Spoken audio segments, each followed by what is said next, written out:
গোপালক খুনকাণ্ডে জড়িত সন্দেহে আটক ব্যক্তিকে রিমান্ডে নিল বাজারিছড়া পুলিশ।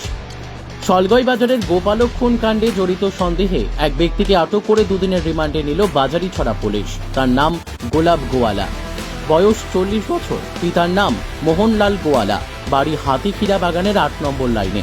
তাকে শুক্রবার বিকেলে আটক করে থানায় নিয়ে যায় পুলিশ। পরে ধৃতকে রাতভর থানায় আটকে রেখে টানা জেরা করে পুলিশ। শনিবার ধৃতকে জেলা সিজেএম আদালতে সোপর্দ করে রিমান্ডে নেয় স্থানীয় পুলিশ। জানা গেছে, ধৃত ব্যক্তিটির নামে একাধিক অসামাজিক কাজের জন্য বিভিন্ন ধারায় পুলিশি মামলা ঝুলে আছে বিভিন্ন থানায়। স্থানীয় হওয়ার সুবাদে এই ব্যক্তিটি সময়ে সময়ে নিহত গোপালকের কাছ থেকে চা বাগানে গরু চড়ানোর জন্য গুন্ডা ট্যাক্স আদায় করত বলে অভিযোগ। মৃতের পরিবারের লোক সহ পুলিশের ধারণা, এই ব্যক্তিটি সামান্য টাকার লোভে গোপালককে নির্জনে একা পেয়ে হত্যা করে তার মোবাইল ফোন ছিনিয়ে নিয়ে অন্যত্র বিক্রি করেছে, এমন ধারণা এলাকাবাসীরও। কেননা নিরীহ গোপালকের জন্য কোনো শত্রু ছিল না।